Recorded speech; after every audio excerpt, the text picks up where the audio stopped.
আলহামদুলিল্লাহ আমি আমার এই যে হাই স্কুলে পৌঁছে গেছি। এই হাই স্কুলে কিন্তু আমি লেখাপড়া করেছি, মানে 1995 সালে আমি প্রাইমারি পাস করেছি। 96 সালে এই যে এই স্কুলে ভর্তি হয়েছি। আর আমার প্রাইমারিটা ওই পাশে, ওই পাশে, এই পাশে আমার হাই স্কুল। তো মানে খুব একটা দূরত্ব না, কাছে কাছে। আর আমার বাড়ি ওই সাইডে। আসলে আমি এই স্কুলে যখন লেখাপড়া করেছি তখন এই দেখেন এই স্কুলটা কিন্তু ভাঙ্গাচুরা ছিল, এখন এটা নতুন তৈরি হচ্ছে। আসলে তখন আমার ভাগ্যে ছিল না, ওই জন্য ভাঙ্গাচুরা ঘরে আমার লেখাপড়া করা লাগছে। যাই হোক, আমার জীবনে একটা রেকর্ড আছে। আমি যখন ক্লাস 8-এ পড়ি তখন যখন তৃতীয় সামরিক পরীক্ষা দিছি, ওই সময় একদিন পরীক্ষার দিনে সেই ঝড় উঠিছে, উঠে ওই যে উপরের টিন কিন্তু উড়াই লিয়ে এসে মাঠে ফেলিছে। আমার জীবনে এই রেকর্ড ছিল। যাই হোক, এখন আল্লাহর রহমতে অনেক সুন্দর একটা বিল্ডিং হচ্ছে। আমার মেয়েরা কিন্তু এই বিল্ডিংয়ে লেখাপড়া করেছে, আর এর পরিবর্তে যারা আসবে আরো ভালো কিছু হবে। যাই হোক, আমি আগেই বলেছি যে আমি কিন্তু লেখাপড়া তো একটু ভালো ছিলাম, আবার খেলাধুলা গান সব কিছুতেই ভালো ছিলাম। কিন্তু খেলাধুলা তো আমার পুরস্কার আছে, আর গানেও পুরস্কার আছে।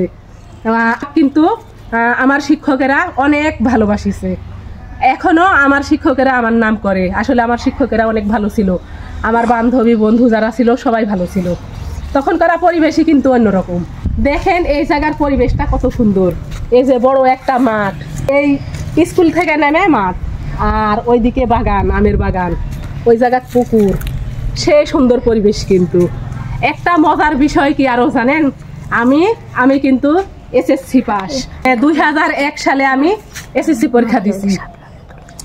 আর তখন একটা রেকর্ড ছিল, আমি বলেছি যে আমার লেখাপড়ার কিন্তু একটা রেকর্ড আছে।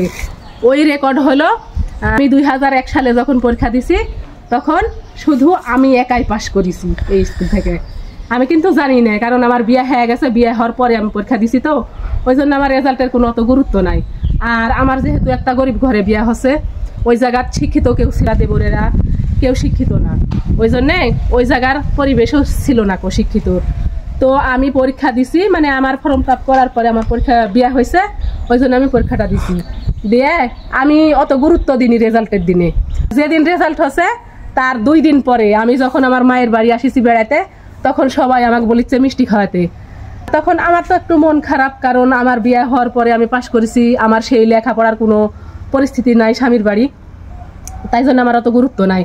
তখন আমার মায়ের বাড়ির সবাই আমাকে বলিচ্ছে যে আমি পাশ করেছি, আর স্কুল থেকে শুধু আমি একাই পাশ করেছি। এটা একটা আমার জীবনে কিন্তু বিশাল রেকর্ড। ওই সময় পরীক্ষা দিয়ে কিন্তু আমি ফার্স্ট ডিভিশনে পাশ করেছি এসএসসি। অনেকে জানেন না তো, 3 মিনিটের ভিডিওত কিন্তু সব কিছু থাকে না মানুষের জীবনের। অনেকেই জানেন না যে আমি হয়তো লেখাপড়া করেছি। যাই হোক, জানার কারণে আর জানার কারণে যেটাই হোক, আমাকে আপনারা অনেকেই বলেন যে আমি অশিক্ষিত মূর্খ। আসলে মানুষের একটা কি জানেন, চেহারা দেয়া কিন্তু মানুষের সব কিছু বিচার হয় না। তো যাই হোক, আজকের ভিডিও এ পর্যন্তই। সবাই আমার জন্য দোয়া করবেন, আমার পাশে থাকবেন। আল্লাহ হাফেজ সবাইকে।